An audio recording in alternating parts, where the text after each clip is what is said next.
Welcome to Almost Breaking News right here on the Everything Electric channel, and greetings from the lucky country. Yes, I am coming to you from Queensland, Australia, where the temperature is currently a nice and sticky 37.5 degrees centigrade, or in old-fashioned money, 99 degrees Fahrenheit, with 98% humidity. Yes, viewers, I am sweating like a MAGA Republican at a woke drag poetry recital. Isn't that lovely? Coming up, long-term effects of lead in petrol had a terrible impact on my generation. I don't know if you noticed. Rumours of a new, smaller, cheaper electric car are starting to emerge from China. Compressed air storage gets a big blast of cash.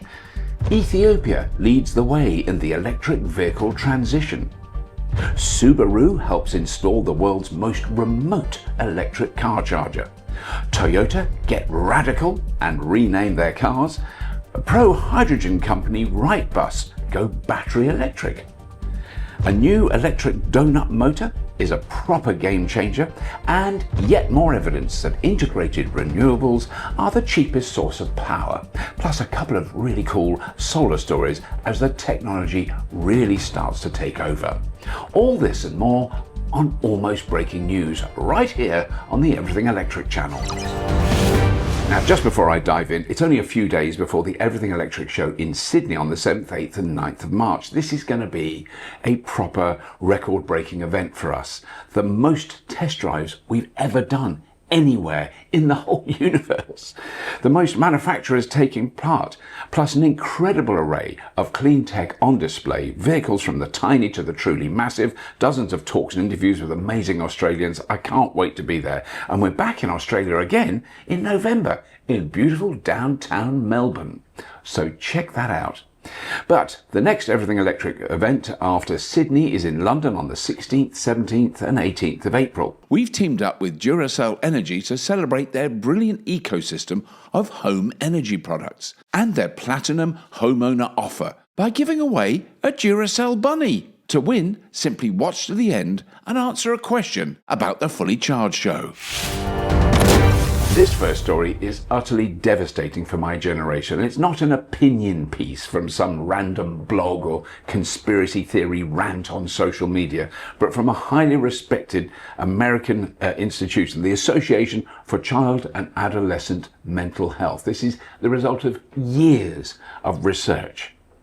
From the 1920s until worryingly recently, leaded petrol was in use around the world.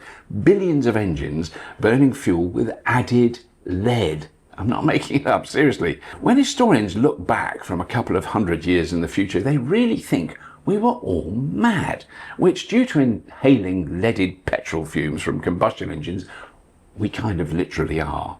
So actual scientists did research on the effects of inhaling fumes from leaded fuel, and shock horror, it wasn't good for human beings. Isn't that funny? Of course, the fossil fuel and automotive industry fought back and did everything they could to either stop or delay the ban on leaded fuel. But eventually, the evidence was too great even for them, and one by one, countries reduced and then banned the sale of leaded fuel. Which country was one of the last to ban all sales of leaded petrol? You guessed it, it was Australia, as recently as 2002. Now, I quote from the report: "A significant burden of mental illness symptomology and disadvantageous personality differences can be attributed to US children's exposure to lead over the past 75 years. Doesn't that ring a rather ominous little bell? I'm mentioning this report because we now look back at leaded fuel as a demonstration of the incredible damage we've done to ourselves and our environment burning hydrocarbons, and yet huge numbers of people still think it's okay. Drill and burn, baby, drill and burn. There we go. Isn't that lovely? As always, there are links to all these reports that I mention in the show notes, or the description box if you like, beneath this video. Here's a little story, a quick heads up on something very interesting arriving this year. Now, there have been rumours for a while that the Chinese car brand NIO are developing an ultra affordable sub-brand called Firefly. NIO currently make fairly high-end cars with incredible range, and of course they are the brand most closely associated with battery swapping in China. Now, Elliot Richards, you may have seen this, made an episode about battery swapping with a NIO a while back. And I thought, personally, it might be a bit of a niche experimental idea. It might catch on, might not, who knows. I was very wrong. NIO have recently completed their 60 millionth battery swap. They have swapped batteries from a car into the machine and then back into the car 60 million times. The latest updates about the Firefly come courtesy of Electrek, who reported that during the Firefly, I'm going to have trouble with that one, Firefly brand launch in China late last year, this flagship model will begin reaching customers in China somewhere around April of 2025, followed by Europe shortly after. No indication of price yet, but in China it's expected to sell for about 20,000 US dollars, which is currently about 19,400 euros or 16,150 pounds. Doesn't sound terribly expensive, does it?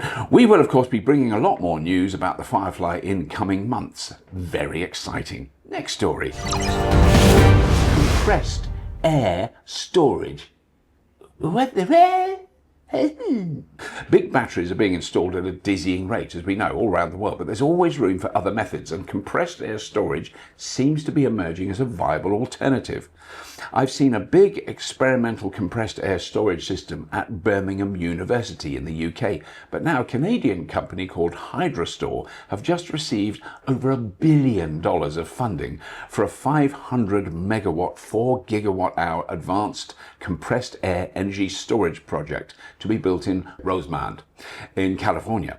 Now it can supply chunky levels of electricity to the Californian grid for 8 hours at a stretch.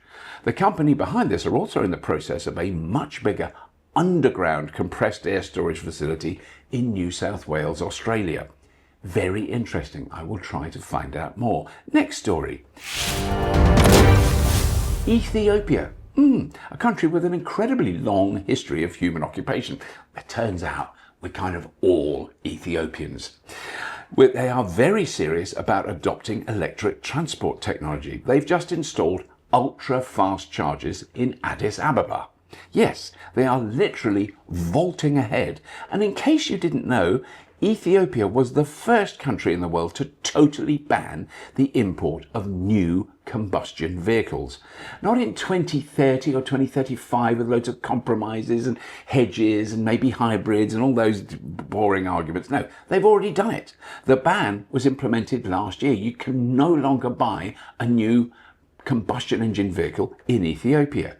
Go Ethiopia, showing the world how it should be done. Hats off, big time. Next story. And in contrast to many ultra-rapid chargers in a big city, what about a couple of chargers if you live on a really remote island, somewhere out in the middle of the ocean, but are dependent on importing and burning expensive fossil fuel for energy and transport in 2025? Then you might kind of need a little bit of a nudge to get you over the line. Subaru, not really renowned for pushing electric vehicles, have done a very small but quite remarkable thing. Last year, they supported a groundbreaking trial of the world's most remote public charge points on the South Atlantic island of St. Helena, 1,200 miles off the coast of Africa. It's basically in the middle of the ocean. Yeah, proper remote. Now, I love a press release as much as the next person, but I think this is an important tiny step. The project, a collaboration between the St. Helena government, Subaru UK and the Norwegian electric vehicle charger brand EC, is the latest step in the British Overseas Territories' plan to transition to sustainable power and zero emissions transport by the end of the decade. That's all good. I totally support it, but seriously, yes, the all-electric Subaru Solterra is a great car, very much suited to the rough terrain on the island. And it can now be charged very easily on a tiny island in the middle of the South Atlantic. I just want them to have done it already. I just think the British government and the St. Helena government should pull their fingers out and just let the whole island running off renewables. It's 2025, for goodness sake. Next story. Toyota, once the biggest car company in the world with a history of making incredibly long-lasting, reliable cars, have been a little bit lackluster in the electric vehicle space. As many viewers know, they have pumped billions of dollars and huge amounts of emotional capital into convincing people that hydrogen is the future. I think they will quietly give up on that, regardless of the bullish posturing of a handful of obsessive hydrogen tech bros. But Toyota have also long struggled with the very idea of battery electric vehicles. They love hybrids, and they make them really well. I drove one for years, brilliant. But back in 2022, they launched what is arguably their first 100% electric vehicle, the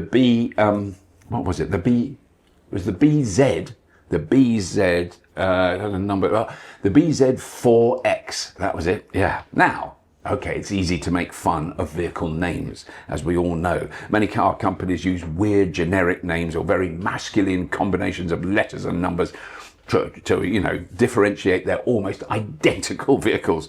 But seriously, I mean, come on, BZ4X doesn't exactly trip off the tongue. I can never remember it. I've only just discovered that the BZ stands for Beyond Zero, which Toyota claims symbolizes its desire to provide customers with value that exceeds zero emissions. Well, that's very grand, fair enough. Back in 2022, they said they would be launching 7 different all-electric models under the BZ brand.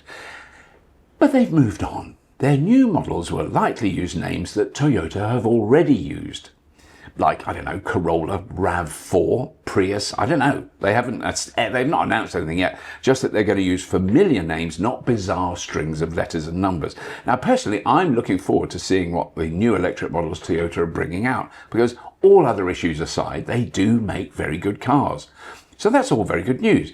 But sadly, Toyota are also the car company giving the most funding to the real extremist Congress members in the USA who are doing everything they can to deny climate change and remove any restrictions on increased extraction, refining and burning of fossil fuel. And as we all know, these folks are having an absolute field day in the USA at the moment, so clearly that special funding from Toyota has really helped set the clock back. Isn't that lovely? Thank you, Toyota. Next story. And another company very committed to using hydrogen fuel cells is the bus builder Wrightbus from Northern Ireland. Now, this is a company part owned by Joe Bamford, son of Lord Bamford, who is the boss of the amazing JCB company. We've featured their electric and hydrogen diggers on the Fully Charged show. Joe and his dad are very big proponents of hydrogen fuel cell technology, especially for buses. So I admit I was a bit surprised when I heard about this. In the past, they've both been quite vociferous critics of battery electric tech, and I'm fine with that if you're coming from some other form of cleaner technology. If a hydrogen fuel cell bus drives past me, I'm happy. Whereas if a diesel bus drives past me, I'm wallowing in toxic filth the next couple of minutes. However, Wrightbus have just unveiled 4 new buses, and they are all battery electric vehicles.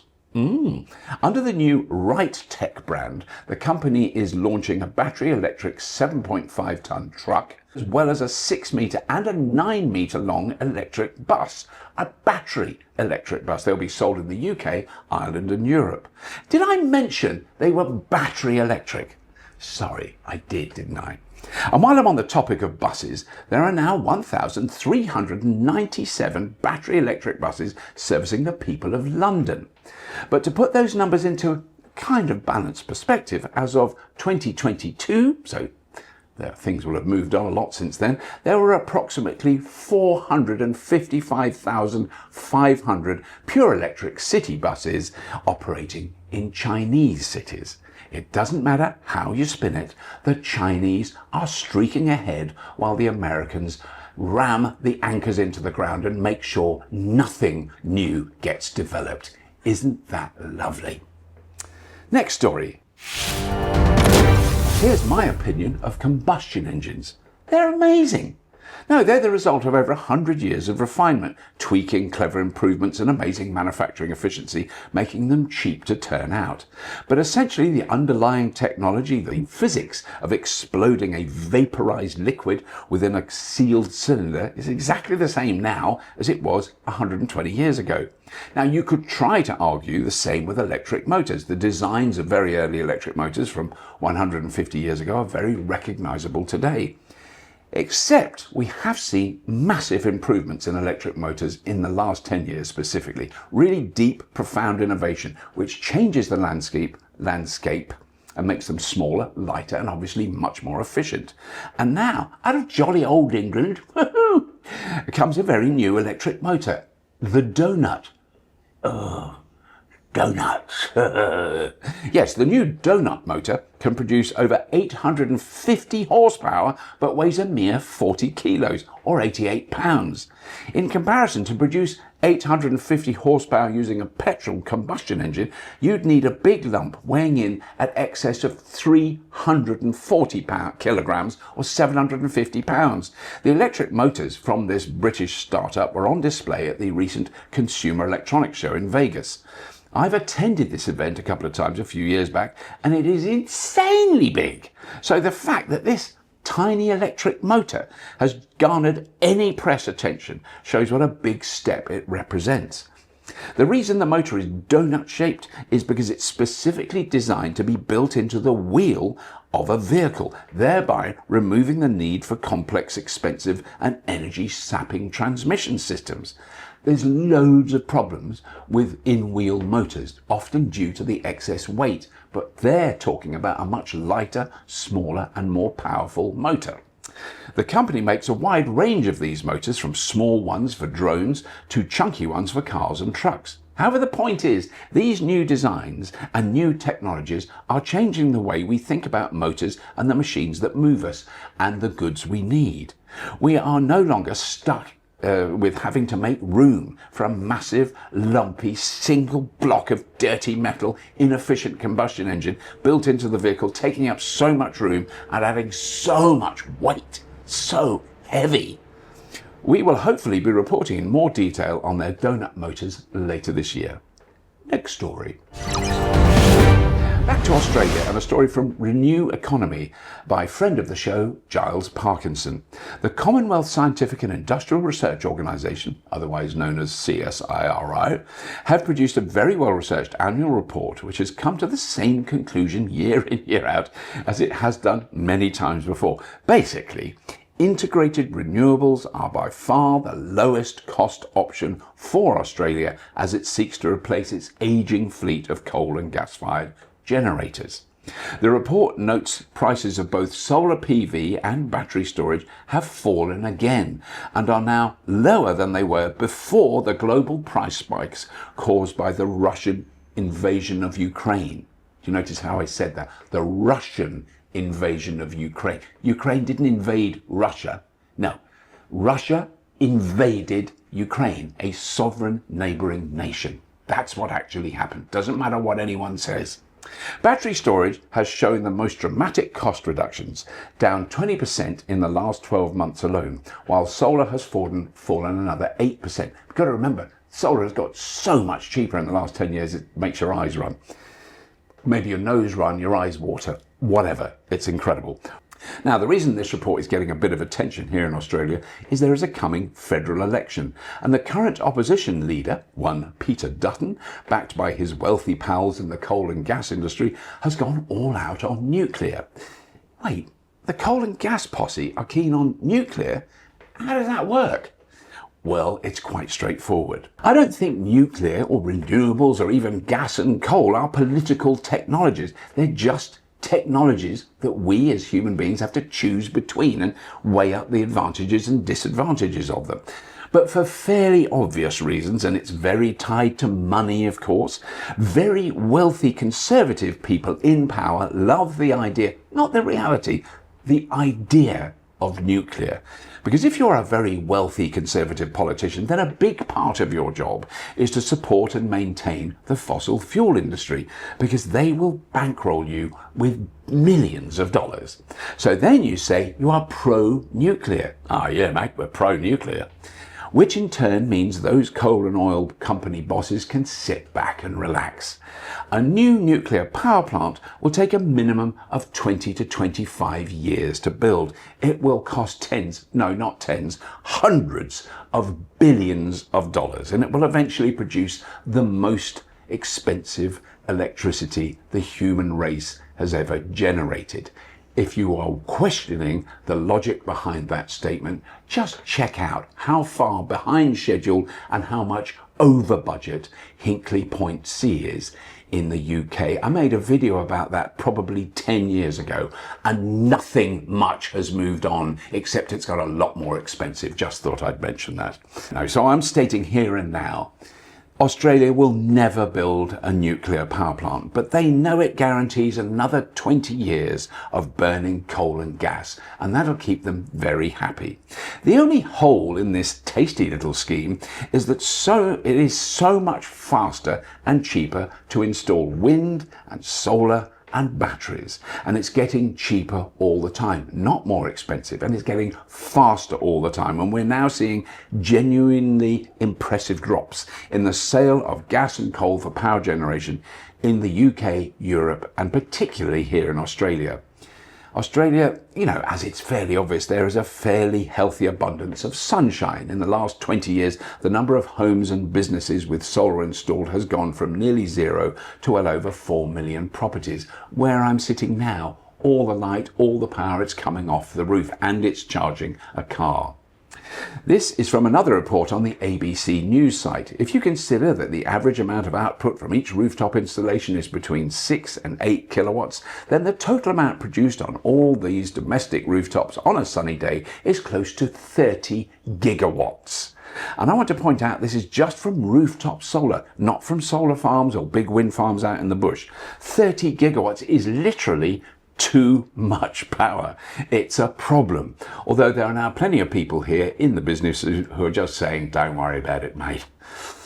In the past couple of years, demand for power from the grid, which means electricity generated by burning coal and gas in the large part, has fallen to record lows. It's really messed up the traditional generating system, which is why the coal mining industry in this country is desperately trying to increase exports, because they can't flog it here. They are loudly proclaiming that nuclear is the answer to try and convince Australians that solar, wind and batteries don't work. A little bit late, mate. Next story. Agrivoltaics. What the what? Yeah, agrivoltaics is the combined land use of agriculture and solar generation. And a recent study out of Ontario, Canada, has shown that shepherds with solar panels in their fields benefit in multiple ways and actually make a decent living and produce electricity, wool and meat while reducing maintenance costs. Who knew? Meanwhile, research in Denmark has shown that using vertical solar panels in fields with crops also has a positive advantage on arable farms. There is minimal reduction in crop yields, and although the solar panels are not operating at their maximum capacity, it's still worth having them. And we recently visited a farm in New Zealand that is 100% solar powered, and the farmer, Mike Casey, has been encouraging other farmers to plant a totally new crop to go alongside whatever else they're doing. The harvest all year round is cheap, clean electricity. And one last fact. Last year, the total installed capacity of solar panels on planet Earth doubled in 1 year. And 99% of that increase was in China. Just saying. Anyway, that's it. Please do subscribe to the Everything Electric channel and the Fully Charged Show. Tell your mates about it. There'll be another news episode coming up next month. That's it. As always, if you have been, thank you for watching.